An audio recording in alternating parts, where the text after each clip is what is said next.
Welcome to Empowering Seniors. I'm your host, Katherine Ambrose. Today we're joined by Katherine Crawford from Denver, Colorado. She helped push important legislation through Colorado, leading the way for important rights for seniors. And she's in the placement industry, and she's going to explain to us the complex world of identifying the best senior living. Katherine, welcome to Empowering Seniors. Thank you so much. I'm so happy to be here. So tell us a little bit about your journey in the world of placement and what placement is. Sure. So my mom, who is a Texas queen, I mean, she's fabulous. She was vibrant. And she was diagnosed with Alzheimer's at 66. When that happened, my whole family we were devastated. We didn't know what to do, and I honestly cried for 4 years. I went to her doctor's appointments. I was her advocate. I did all the typical things that the daughter does, but we were really heartbroken and overwhelmed by the whole experience. When I went to go look for an assisted living for her, I didn't know where to start. So I kind of started out online. I went to a place by my house. I did some research, and I found the process so overwhelming and confusing that I decided to do something about it. So I didn't know that there were people that's their job. It's such a little niche industry that you don't know anything about until you're in that situation. And then all of a sudden you need to know about it immediately. There are people that their whole job is to research, to visit these places, to be there, and to know what the care history is, to know who the management is, to know what their activities are like, so they can walk beside families and help them find a place that's appropriate for their loved one. What have you learned since you started in the placement industry that you didn't know at the very beginning? You know, I think the thing that surprised me the most was the number of options that people have. I had no idea. And I went on my own to go see 12 places to check out. Well, in Denver, there's over 450. And so I had no idea of the different types of places, what each of them kind of specialized in, because just because it's senior living does not mean that it is a good fit for every senior. People are unique. They have special needs. They have care needs that one place might be able to meet, but another place isn't. And so I just had no idea about all of the details that were involved. So the first thing was just the vast number of places. I usually look at three main things to narrow down what's a good fit for a family. The first thing I look at is care needs. The second thing I look at is their budget. And then the third is what's the location. So it is nice to have something as close as possible to either their home or an adult child. But you can't give on care needs. Care needs have to drive it, and you can't give on budget. And so those things are just vital when you're looking at a place. Make sure that you have those two boxes checked off, and then you can look at location. So there's a lot of strategy involved when it comes to budget and when it comes to future care needs. And so you're trying to forecast this whole thing. It is a monumental task to figure out where to go. And what happens when people make that first initial choice? I think that a placement agent, their whole job is to know the strange niche world of senior living. And they are going to take the big group of 400 and they're going to narrow it down to 3 or 4 that are most appropriate for your loved one. So I have people call me all the time that they have moved their loved one into a place either because their friend's sister said that they had a grandmother that lived there 20 years ago, or it's down the street from them. And as soon as they move in, they know it's not a good fit. It could be because the care needs aren't right and they're not able to manage that. It could be because socially it's not a good fit. And so once it's a big commitment to move to assisted living. The average assisted living starts at $4,300 a month. So that's a huge commitment. I mean, $4,300 a month is bigger than my mortgage. When you move into a place and it's not a fit, it hurts you socially. You're not wanting to get out of your apartment. You're not wanting to go down to the dining room. You're not wanting to make friends. And so all the reasons that you moved, you're not getting the benefit of the reason you moved. Because half the reason you're moving a lot of times is to increase socialization and decrease isolation. And if you move into a place where you're not comfortable or it's not working, then you're spending a lot of money for something that's not working. How often do you hear from seniors or maybe adult children that my mother says she's not social, she doesn't really want to be around other people? Oh, all the time. And that's okay. You know, as adults, some of us are social, some of us aren't. And so when you move, it's your choice to do as much as you want. There's some places that have activities from early morning to late at night. It's almost like Disneyland for adults. And somebody that's really social, that would be a perfect fit for. There's some people that have never been social, and that's okay. But you're still able to go to the dining room, meet some people that you're gonna connect with, and have a small group of friends. And that's a better fit for some people. And I always think at least people know where you live and they know you're there. They might miss you if you're not at dinner, and there's just people around, and so you're just not alone. Even if you really are wanting to spend a lot of your time in your apartment, at least there's people that will check on you. Well, and there's so many people in our population that we're aging. You're still really independent. You still have a vibrant life. You have so much to give, but some things are getting a little more difficult. And so what ends up happening is that at home, you're more dependent on your kids. You're more dependent on having a caregiver come in. When you move to assisted living or independent living, sometimes all you need are some tweaks. And instead, all you need is transportation. You need somebody to check on you to make sure you haven't fallen. Or if you do fall, you need somebody to come and check on you then. You need meals prepped for you. And so by adding a few little tweaks, you can actually become more independent and regain that independence that you feel like you've lost. So instead of having to rely on your kids to do everything for you, your kids can go back to being your kids. You can have the independence that you want, which just a few little tweaks, and then your kids can come and hang out with you. And then when you're tired of that, you can go play mahjong because you've got a busy schedule and you have lots of things going on. Residents that are still driving can come and go as they wish. Absolutely. And if they'd like to have transportation, checking into all the options, and a lot of places go on really fun outings. I know of a woman that her mother was an introvert, and she couldn't get a hold of her after she moved into senior living. And she called the office kind of nervous, like, I can't find my mom. And they said, well, your mom got on a bus and she's gone on an outing. She's like, oh no, that would not be my mom. And they, oh yeah, it is. And so someone that identified as an introvert suddenly found that she was having fun and making friends and enjoying a new life. Well, and I took a fabulous woman to look at independent living. She had been pretty isolated in her apartment, and she had a medical diagnosis where she just didn't know how she was going to feel when she woke up. So a lot of times she would make plans with friends because she didn't know if she'd have to back out. And she looked at me and she said, you know, I just wish I was dead. And I said, well, you're only 80 and you're not dead yet. So let's go find some place where you can find some people. And if you're not feeling well, stay up in your apartment, but you don't have to be tied to the schedule. You can come and go and you can have all those friendships and things that you're missing. And the first place we went, she was from New York also. We walked in, there were 3 women from New York standing there talking about their favorite deli. And as soon I saw her see them, there was an instant connection because it was familiar. She started talking to them, and we walked out, and she said, I want to move next week. Oh, that is wonderful. I was thinking, let's be happy that we're alive. Right. Where can we be happy?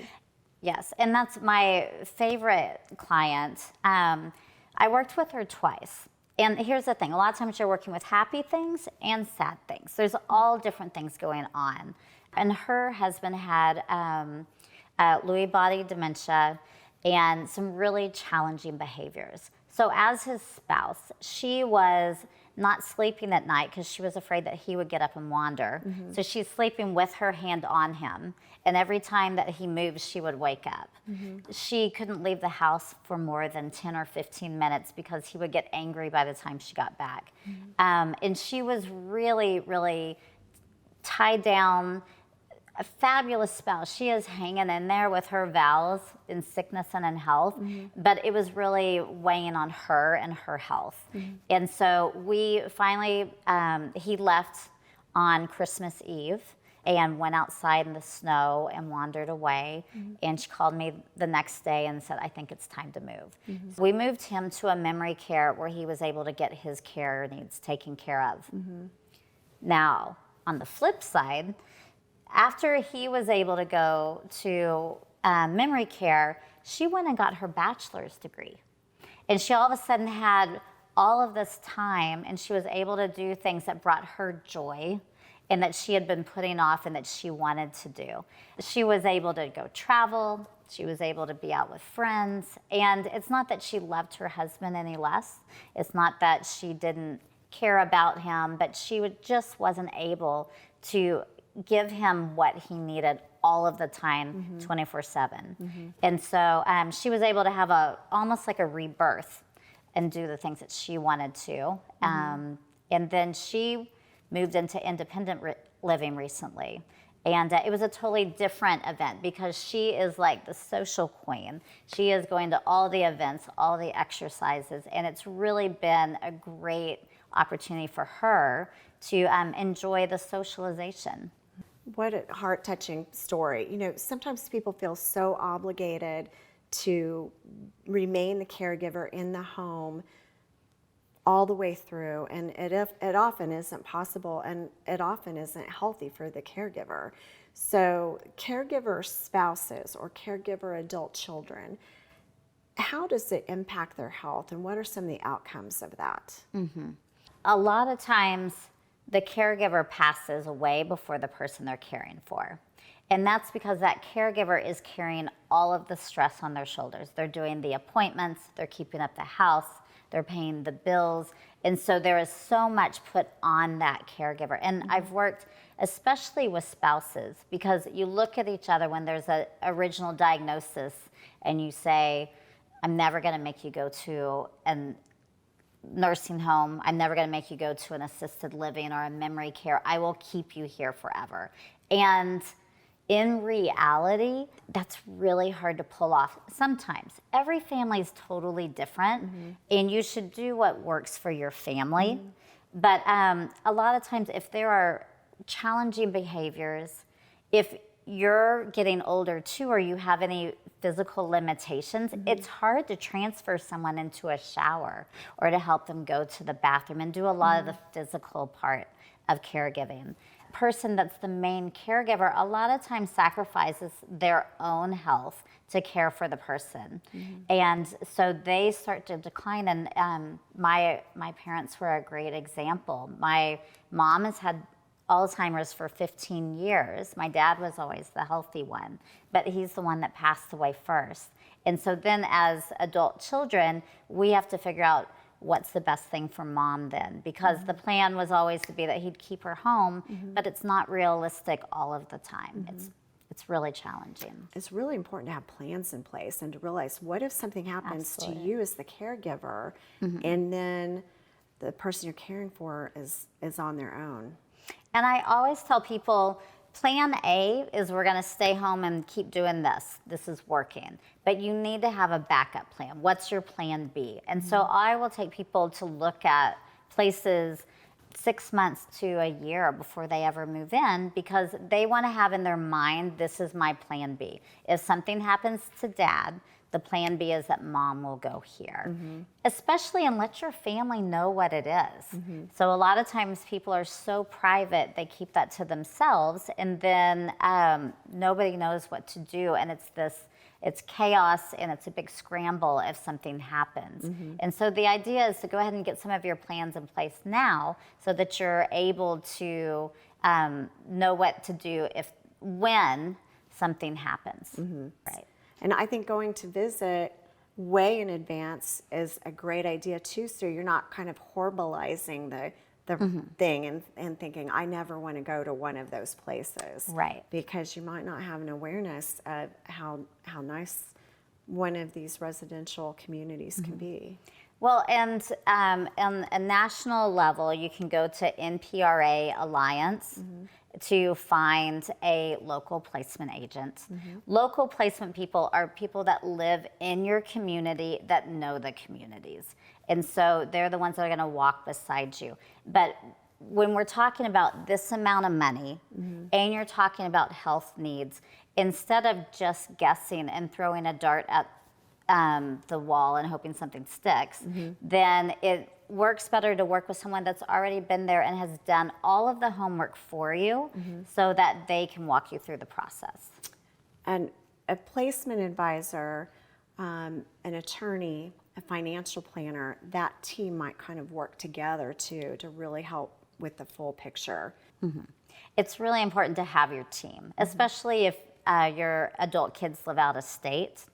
And so you have your team of people there to support you and help make the good decisions. So let's talk about the standards of practice in the placement industry. You mentioned this professional association.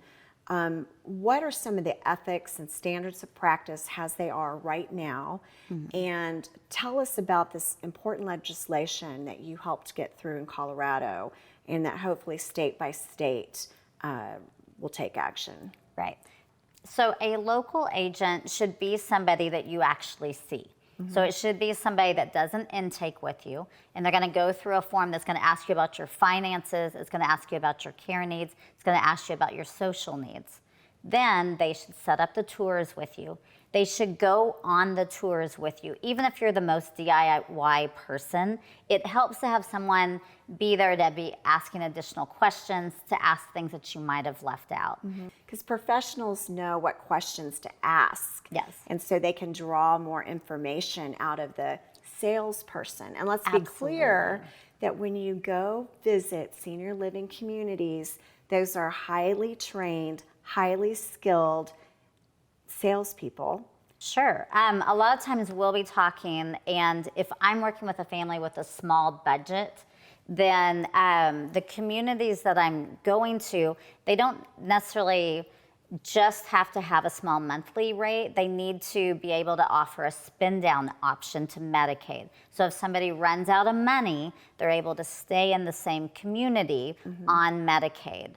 Most families don't totally understand what that process is, and a salesperson who is knowledgeable about their community and very nice and helpful, but they might not know the details of Medicaid. And that's my job, is to stop them and say, that's great, let's talk about what this means to you as a family member, and talk through the details of that. And to be thinking about the continuum of care, what happens when money is going to run out. Absolutely. And oftentimes you're required to self-pay for a certain amount of time. What Yes. does that look like? Sure. There's certain communities that are licensed Medicaid communities, but they might require someone to spend 2 years private paying until the person can go on to Medicaid. And a lot of the reason they do that is because the Medicaid reimbursement rate is so low that a community couldn't exist if they only took Medicaid. And so they require a private pay amount, and then the community is able to use that to offset the cost of the Medicaid rooms. And you wouldn't want to self-pay somewhere for 2 years only to have them turn you down. So a professional needs to help evaluate that it's going to be a good fit 2 years from now, Yes. and that they're going to want to keep you. Yes. And sometimes they might not totally tell you that because they want those 2 years. Mm-hmm. So you really need someone to help you strategize and plan. What do you charge for all of those That is a incredible good things? question. The majority of placement agents do not charge anything. And so the reason why is they are reimbursed by the communities, and they have specific contracts with the communities, and they'll pay. I say I'm the only free thing in senior living because everything in the senior industry is so expensive. So I am thrilled to be able to offer that to family members when they're in crisis, that I can offer them a free service, and then I'm paid by the communities.